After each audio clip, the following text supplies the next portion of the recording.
பாருங்க அப்படி சொல்லணும் இல்லையா? மழை நேரம்ப்பா, நல்ல அழகா வர்ணிக்கணும். மலைகளும் அருவிகளும் குயில்களும் மயில்களும் பார்க்க ரம்யமா அப்படித்தான் நாங்க சொல்லுவோம். சரி, நந்தவனத்துல ஆடி பாடி விளையாண்டு பிறகு காவலை பார்க்கலாமா? முத இடத்த வர்ணிப்போம், அதுக்கப்புறம் நம்ம பறவைகளை வர்ணிப்போம். உன்னைய வர்ணிக்கிறோம், இவ்வளவு வர்ணிக்கிறோம், எவ்வளவு வேலை இருக்கு பத்தியா? முத இடத்த வர்ணிக்கணும். ஏன் தெரியுமா? நம்மள கூட எப்போ வேணாலும் வர்ணிச்சுக்கலாம். இந்த ஈரத்தை கூட பொறுப்பு எடுத்தாம வந்து உட்கார்ந்துருக்காங்க பாத்தீங்களா? அவங்க ஒரு வேலை இல்லடி. அப்ப இவங்களை வர்ணிக்கணுமா இல்லையா?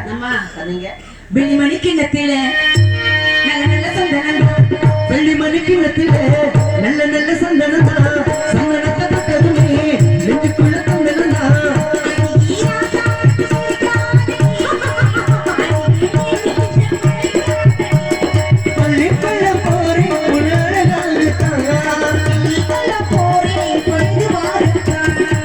வெள்ளிமணி கிண்ணத்தில நல்ல நல்ல சந்தனம் தான், சந்தனத்தை தொட்டதுமே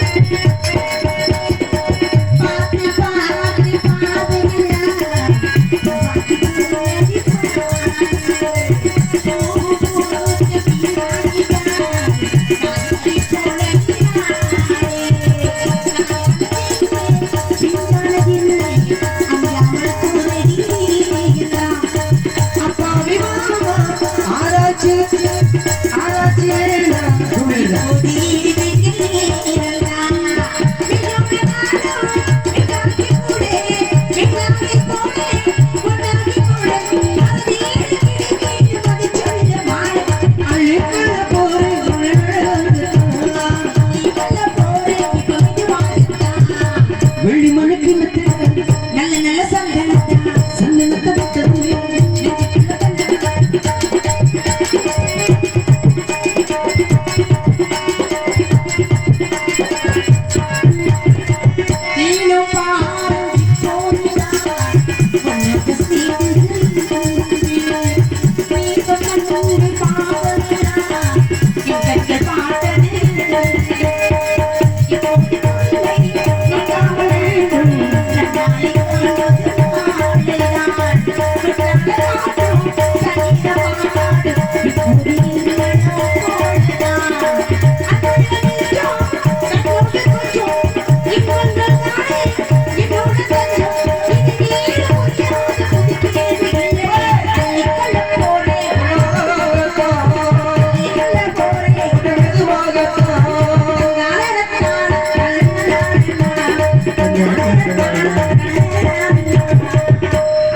வீடியோ எடுக்கிறவா மாமா?